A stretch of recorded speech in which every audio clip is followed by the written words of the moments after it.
Tá online de novo? Então vamos lá. Tava com problema técnico aí, agora nós ajeitamos, viu, filho? Você que tá online aí. Não liga não que o meu cameraman não chegou hoje. Então nós estamos improvisando aqui. Importante que vai dar tudo certo. Como eu estava dizendo, semana passada nós vimos sobre a malignidade do pecado, certo?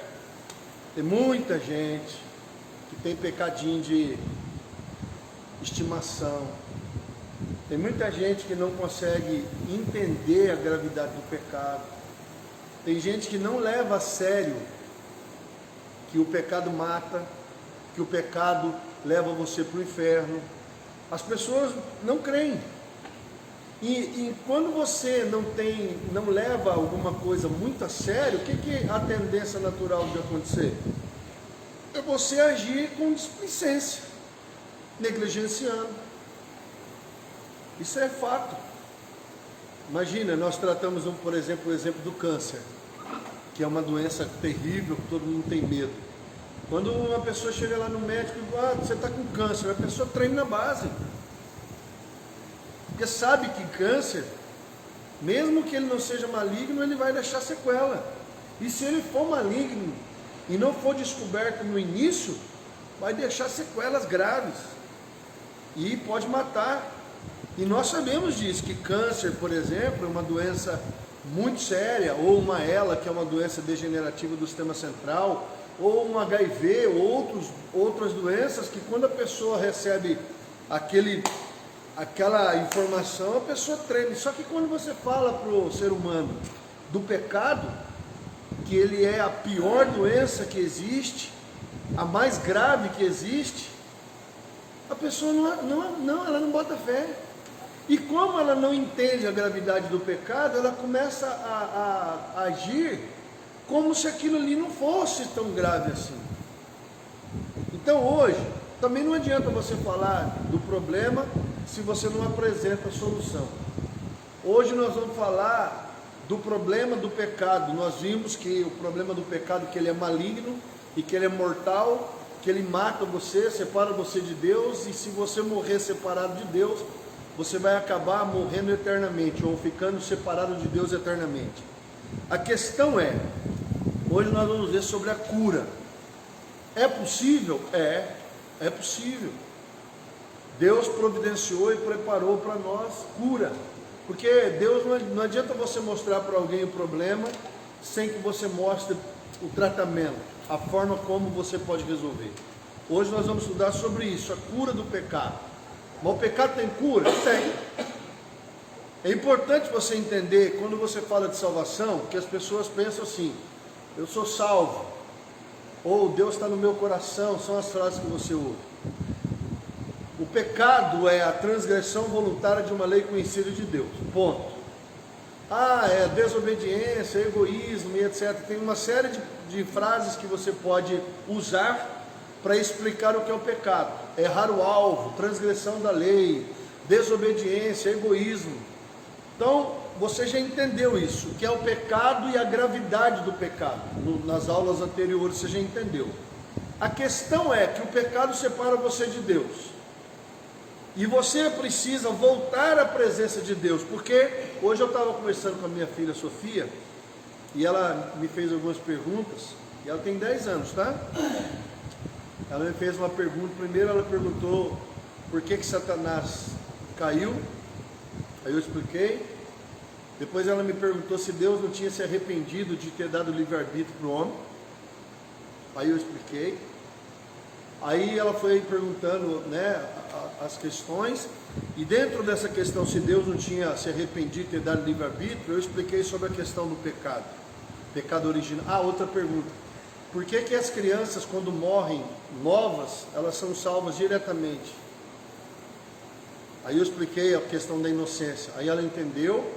Então, quando você entende as coisas, fica mais fácil de você se posicionar. E uma menina de 10 anos chorando, quebrantada. Uma menina de 10 anos, às vezes, tem mais entendimento do que gente velha. Presta atenção, o pecado mata, é sério, é grave.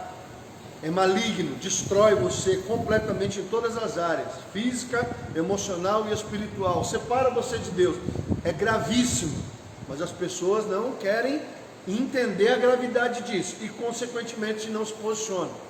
Então a questão é o seguinte: o pecado separa você de Deus. Isaías 59, 1 e 2 deixa claro isso, que por um acaso os ouvidos de Deus estão agravados ou as mãos de Deus estão encolhidas para que não possa salvar? Lá diz: o que separa você de mim são os teus pecados e as tuas iniquidades. Então a questão é que Jesus veio ao mundo para nos levar de volta à presença do Pai. E é aqui que está a questão: Deus ama o pecador, mas não ama o pecado. Então havia necessidade de tirar o pecado, o domínio do pecado da vida do homem, para que o homem voltasse à presença de Deus. Então, dentro da soteriologia, que nós tratamos de uma forma muito simples, como os 8 pilares da salvação, o homem pecou e saiu da presença de Deus. O que tirou o homem da presença de Deus? O pecado. Agora o homem precisa voltar à presença de Deus. Para que o homem volte à presença de Deus, o que tem que sair? O pecado. O pecado entrou e separou.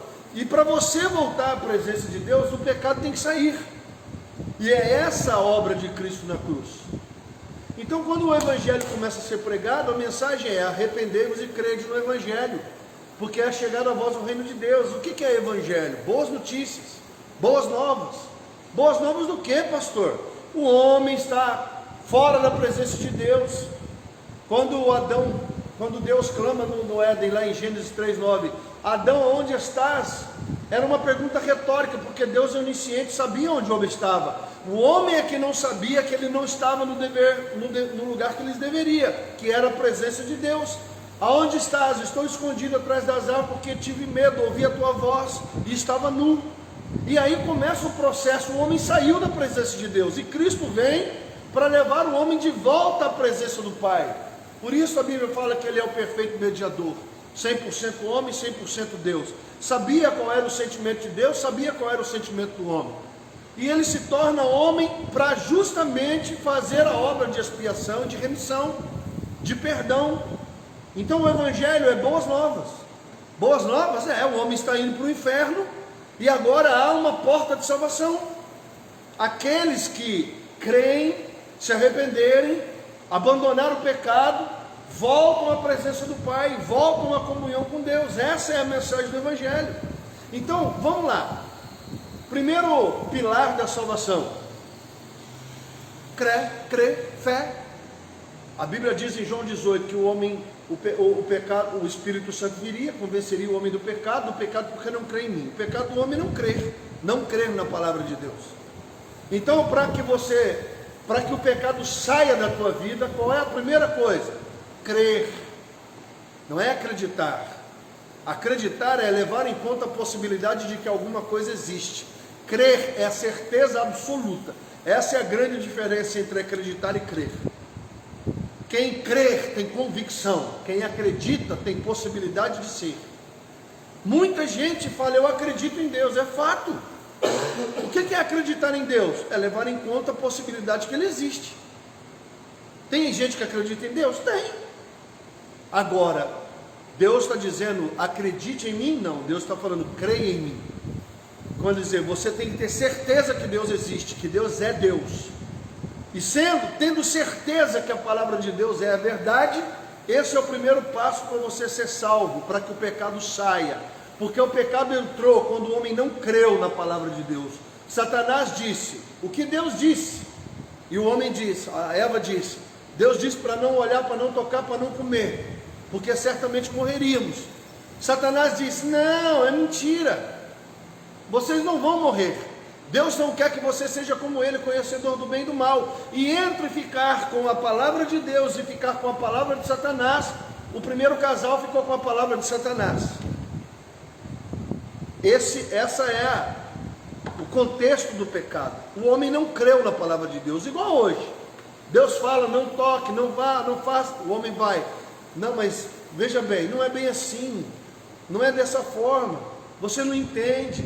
e eu, e a minha vontade, e os meus sonhos, e os meus prazeres, e os meus desejos, e a pessoa acaba dando ouvido à palavra de Satanás. Por quê? Porque o homem acaba ouvindo aquilo que ele quer, não a verdade, mas aquilo que ele quer ouvir.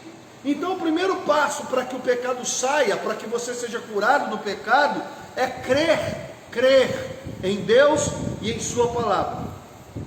A partir do momento, por isso que o Evangelho, a cura do pecado vem quando você ouve o Evangelho, as boas novas de Deus, as boas notícias de Deus. Creia. Por quê? Porque o homem em pecado não crê. Pode até acreditar, mas não crê. Se eu creio, segundo passo para que o pecado saia da minha vida, é preciso arrependimento. Pastor, qual que é a diferença entre arrependimento e remorso? Os dois entristecem. Uma pessoa com remorso chora, uma pessoa com remorso fica triste, uma pessoa com remorso fica chorosa, uma pessoa com remorso, ela tem os mesmos sintomas de uma pessoa arrependida, mas a diferença é que o arrependido abandona e muda. Quem tem remorso, volta a fazer. Sabe quando você é criança, que o pai vai bater a mãe, e você grita e fala: papai, não me bate que nunca mais eu faço isso? Aí o papai acredita e no outro dia você está fazendo a mesma coisa? Tem gente que é assim, tem gente que tem remorso, não arrependimento. O arrependimento é uma tristeza dentro da sua alma, quando você toma consciência da gravidade do que você fez e das consequências reais daquilo. Já o remorso é só medo da consequência. Entenderam a diferença? Arrependido, eu tenho uma tristeza dentro de mim, porque eu estou consciente do que aconteceu, e eu sei que o pecado me separa de Deus, e estar separado de Deus me machuca, me entristece, e eu não quero mais. Eu estou consciente de que o meu erro me separou de Deus, e eu não quero mais, e eu me arrependo, eu me entristeço. Há dentro de mim uma mudança. Eu não quero mais aquela situação, porque aquela situação está me separando de Deus. Tem muita gente que acha que Jesus, a dor de Jesus ao transpirar sangue, foi porque ele estava com medo dos cravos, ou porque ele estava com medo das chibatadas, do azorrague, porque ele estava com medo da exposição. Irmãos, Jesus transpirou sangue não é por causa da cruz, por causa do sofrimento, por causa da chicotada. O que assolou a alma de Jesus era que no momento que ele se fizesse pecado por nós, ele iria se separar do Pai dele, e o que deixou ele enlouquecido a ponto de transpirar sangue foi experimentar separar-se do Pai. É isso que fez Jesus sofrer. Como assim eu vou me separar do meu Pai? Jesus não se separou do Pai por causa dele, mas ao se fazer pecado, ele se separou do Pai. Entenderam isso? Ao se fazer pecado em nosso lugar, a assumir os nossos pecados, a comunhão entre ele e o Pai foi parada, porque Deus não tem comunhão com o pecado. Entenderam isso? Quando eu me arrependo do que eu fiz, eu tenho uma tristeza na minha alma pelo que eu fiz. E o remorso? Tristeza por causa da consequência. O remorso e o arrependimento tem uma diferença simples. Um está arrependido pelo que fez, e o outro arrependido porque há consequências. Todos nós sabemos que o pecado tem, Romanos 6,23 diz que o salário do pecado é a morte. Pecado tem consequência. Pecado tem consequência. Então quem está arrependido não está com medo da consequência. Ele sabe que existe consequência, mas o que entristece ele é a consciência do que ele fez. Já o remorso, qual é a característica do remorso? O camarada não está preocupado, não é uma tristeza dentro dele porque ele pecou, porque ele entristeceu o Espírito Santo. Ele está só com medo da consequência. Ele está preocupado se alguém sabe. Ele está preocupado com o que vão pensar de mim. Ele está preocupado com o que as pessoas vão falar. O arrependido não está preocupado com isso. Você quer entender sobre arrependimento? Lê o Salmo 51. Davi, quando é confrontado por Deus pelo pecado dele, o que ele falou? eu nasci em pecado me gerou minha mãe. Tu és justo no teu falar, justo no teu julgar. Ele não argumentou, não arrumou desculpa, ele falou, eu pequei. Olha, lê o Salmo 51 depois, bem com calma. Ele fala assim, eu pequei, e eu fiz o que era mal aos teus olhos. Eu pequei. E aí ele vai, eu nasci em pecado me gerou minha mãe. O Senhor é justo no seu falar, justo no teu julgar. Eu me arrependo no pó, na cinza. Olha, faça o que o Senhor quiser, só não me retire o teu Espírito Santo. Isso é oração de confissão de alguém que está arrependido. Agora, pega a oração de um cara ou de uma mulher que está com remorso. Senhor, a culpa foi dela, a culpa foi dele, porque eu sou preto, porque eu sou branco, porque eu sou alto, porque eu sou magro. Por que o Senhor não fez isso? Por que o Senhor não fez aquilo? Por que o Senhor não me livrou? O Senhor sabe que eu sou fraco. Por que o Senhor não tirou aquela mulher, ou aquele homem, ou aquela pessoa? O cara fica arrumando desculpa.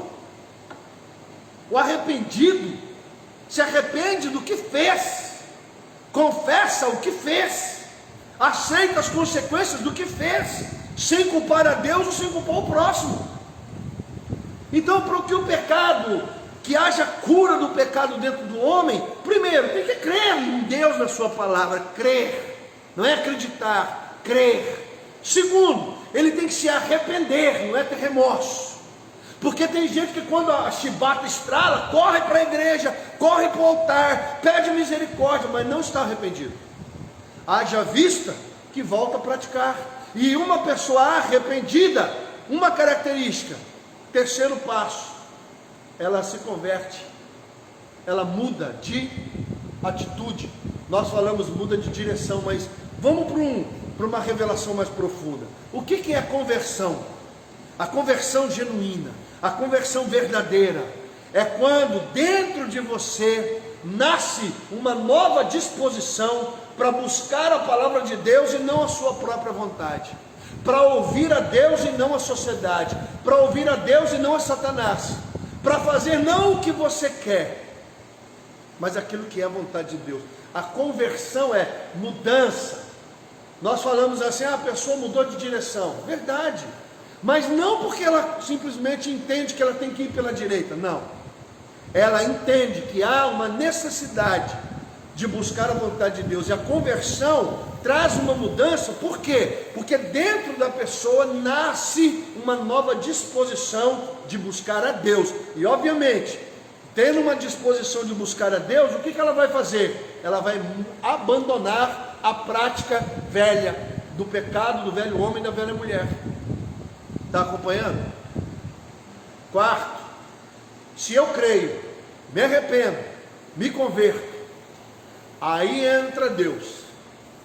Primeira coisa que Deus faz quando Ele encontra um pecador arrependido. Primeira coisa que Deus faz, e aqui vem a questão da cura do pecado. Quando eu creio, quando eu me arrependo, quando eu me converto, quando há dentro de mim uma nova disposição, Deus pega os meus pecados e justifica. Nós chamamos essa doutrina de justificação. Nós não somos justos, nós somos justificados. Deus paga, porque Ele morreu na cruz por mim e por você. Ele morreu por todos os nossos pecados, todos, de A a Z, todos. Isaías 1 diz, não há pecado que Deus não possa perdoar. Mesmo que o teu pecado seja vermelho como o carmesim, vermelho como o escarlate, o sangue de Jesus é poderoso para te purificar, para te perdoar, para mudar de vida. Não há pecado que não seja perdoado, exceto a blasfêmia contra o Espírito Santo. Pastor, o cara fez um monte de coisa. Pode ser um pecadinho ou um pecadão. Jesus morreu pelos teus pecados. Você entendeu isso? Entendeu?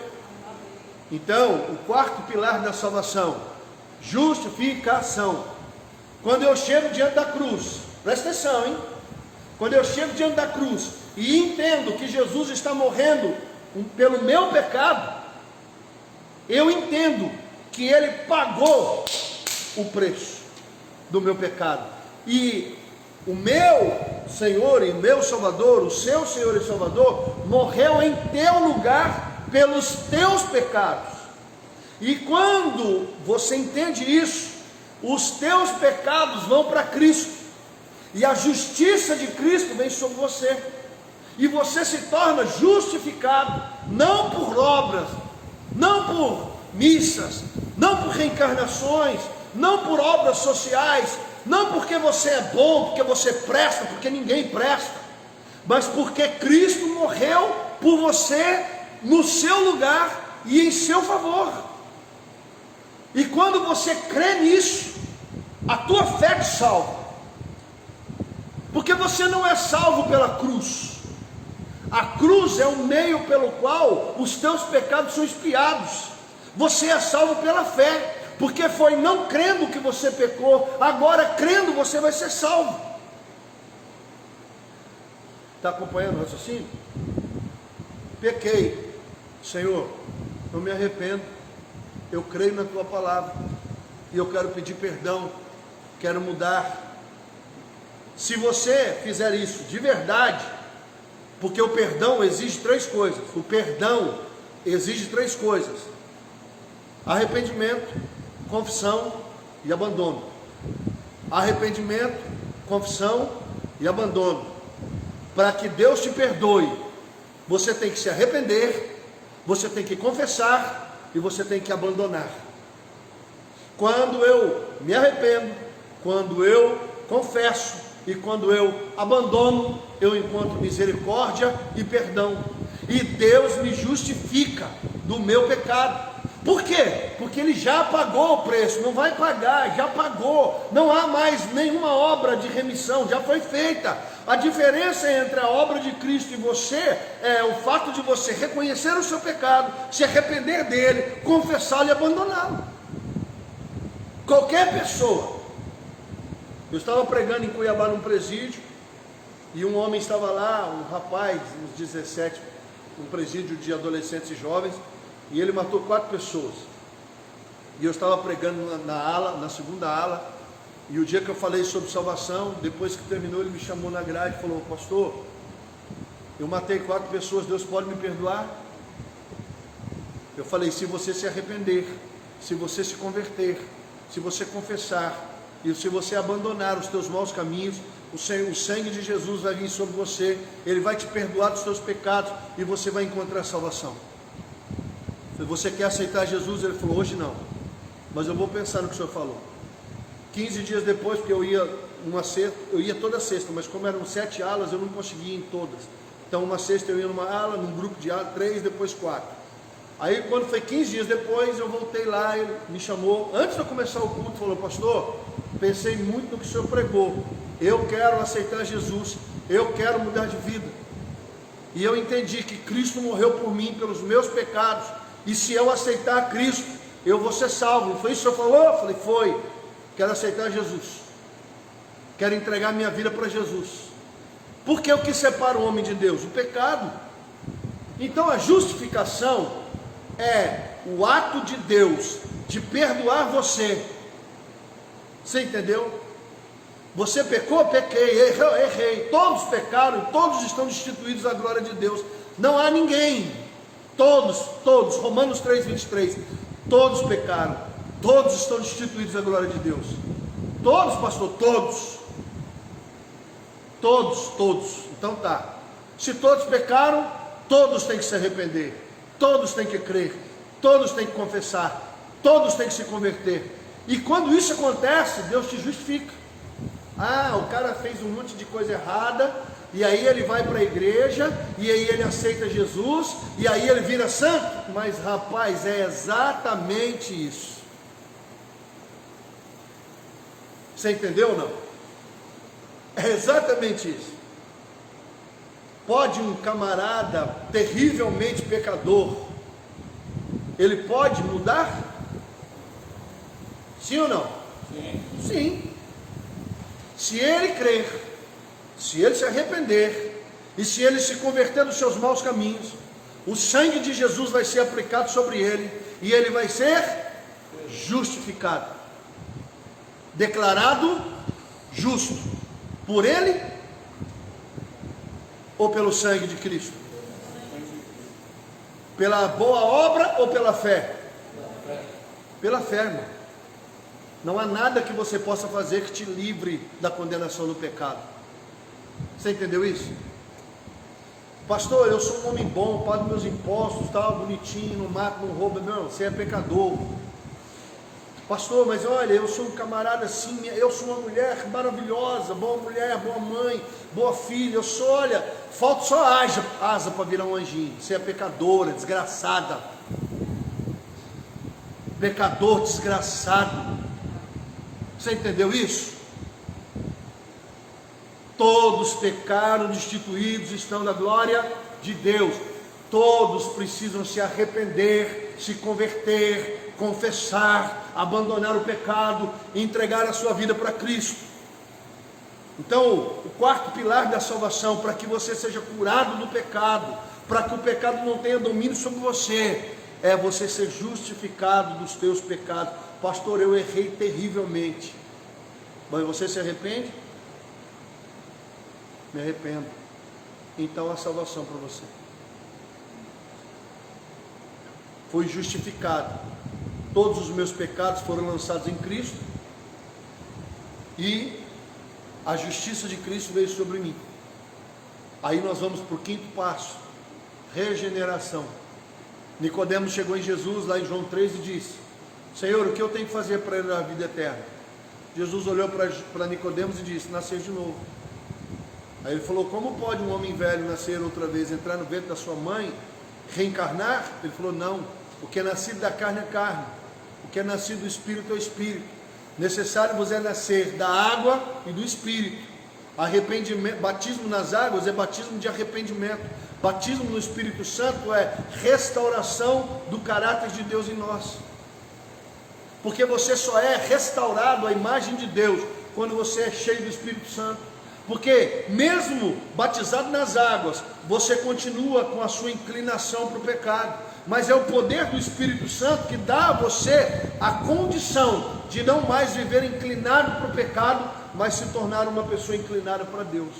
Sem o Espírito Santo, você pode aceitar Jesus e continua inclinado para aquilo que é mal, porque essa é uma das consequências do pecado: corrupção do gênero e inclinação do pecado, pro pecado. Nasci de novo. Por isso que é estranho quando você vê gente que está dentro da igreja, que continua agindo como a velha mulher e o velho homem. Então eu não nasci de novo? Não.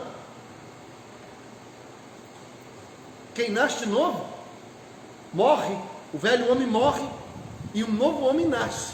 E o novo homem nasce inclinado para Deus. Entenderam isso? Crer, arrepender, converter. Deus justifica. Perdoados estão os teus pecados. Se eu fui perdoado dos meus pecados, a minha velha natureza foi morta com Cristo. Por quê? Porque quando eu entendo que a morte de Jesus era minha, eu morro. Ah, a doutrina que todo mundo tinha que entender. Quando você olha para Jesus e entende que a morte de Jesus não era dele, mas sua, você tem que morrer com ele. Você morre com ele, e agora você nasce com ele, e a vida que você tem agora não é sua, é dele. O velho homem fica crucificado com Cristo, e aquele que nasce no Espírito para uma nova vida. Então, primeiro Deus te justifica dos pecados, depois o Espírito Santo te faz nascer de novo. E aí vem a sexta obra da salvação, que é quando você é adotado. Todos nós somos criaturas de Deus, mas João 1:11-12 diz: Jesus veio para os seus, mas os seus não o receberam. Mas a todos quantos o receberam, deu-lhes o poder de serem feitos filhos. Deu-lhes o poder de serem feitos filhos, a saber, aqueles que creem no meu nome. Quando eu creio, eu me arrependo, eu me converto, Deus me justifica, Deus me regenera, Deus me adota como filho. E dentro de mim agora há um clamor. O Espírito de Deus clama dentro de você: Abba, Pai, ou Paizinho querido. Pastor, explica para mim a diferença entre, o senhor falou sobre acreditar e crer. Acreditar é levar em consideração a possibilidade, crer é ter convicção. O arrependimento e o remorso. O arrependido se arrepende do que fez, o remorso se arrepende das consequências do que fez. O convertido muda de direção porque dentro dele há uma nova disposição. E existe o convencido. Ele é convencido. Ele quer andar igual crente, falar igual crente, cantar igual crente, ele quer fazer tudo igual crente. Mas ele não é convertido. Ele anda, ele aprende o clentez, aleluia, glória a Deus, misericórdia, Jesus, sangue do Senhor, sangue e fogo. Ele aprende o clentez da igreja. Aí, mas ele não muda, não muda. O convertido muda, o convencido até tenta, mas ele não muda dentro. Ele continua um lobo predador dentro dele. Fora, você já viu aquele lobo em pele de cordeiro? É isso, é a diferença entre o convertido e o convencido. O convertido vira ovelha, o convencido é um lobo vestido de ovelha, porque dentro dele ele continua lobo, mas fora dele você olha, parece ovelha, mas dentro é lobo.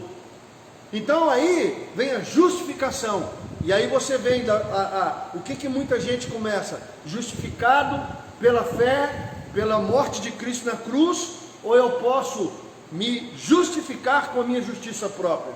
Quando você fala de justificação e justiça própria, Deus vai falar que a justiça do homem para Deus é como um trapo de imundícia, um pano sujo.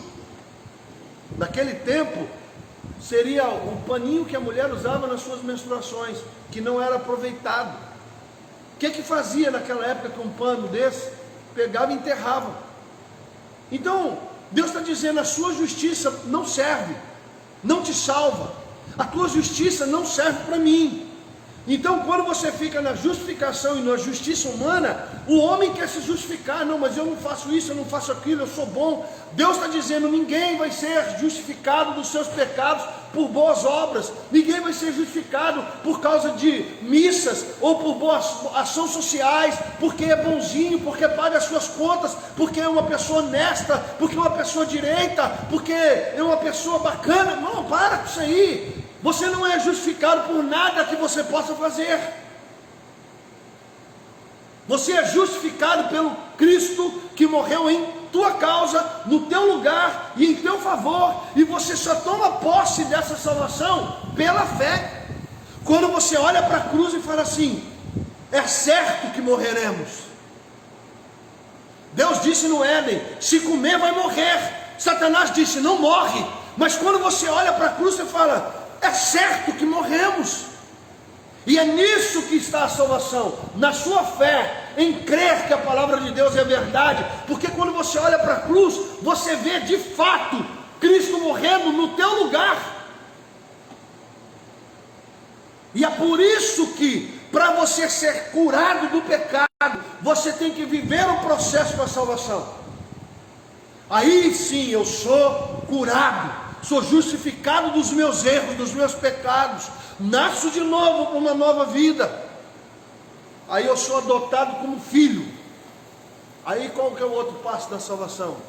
Santificação. Deus declara você santo, propriedade exclusiva do Senhor. Você recebe o selo do Espírito, selado para Deus, propriedade de Deus. Você já pegou um produto com selo? Alguém já teve essa oportunidade de pegar um produto e ele está selado? O que significa aquele selo?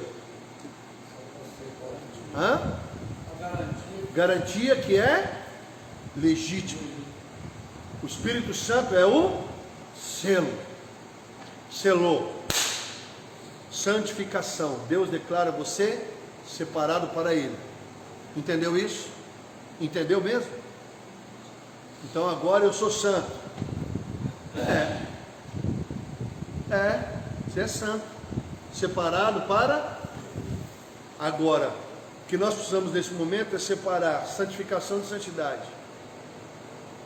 Santificação é de Deus, é Deus que te santifica, é Deus que te separa para Ele. Santidade é você se tornando semelhante a Cristo. O processo é a santidade, a santificação é um ato de Deus, é Deus que te santifica, mas é o processo de se tornar como Cristo, porque Efésios 5,18, se eu não estou enganado, não vos embriagueis no vinho com a dissolução, mas enchei-vos do Espírito. Lembra de Ezequiel, quando mediu 1000 côvados e era a água que me dava no artelho, mediu 1000 côvados e era a água que me dava nos joelhos, mediu 1000 côvados e era a água que me dava pelos lombos, mediu 1000 côvados e já era um rio. Aquilo ali está falando da sua vida com o Espírito. Andai em Espírito, não satisfazeis os desejos da carne, porque a vossa carne luta contra o Espírito, e o Espírito... Quando eu me arrependo dos meus pecados, pecados pessoais, entenderam? Pecados pessoais. Pecado tem nome, tem RG e CPF. Pecado A, pecado B, pecado C. O Espírito Santo vai te lembrando e você vai se arrependendo, confessando e abandonando. Entenderam? E isso até o fim. Porque quando você aceita Jesus, você não ganha o dom da impecabilidade. Você ganha? Não. Você continua pecadeiro. O que é pecadeiro, pastor? Alguém que tem possibilidade de pecar, se não vigiar, se não orar, se não jejuar.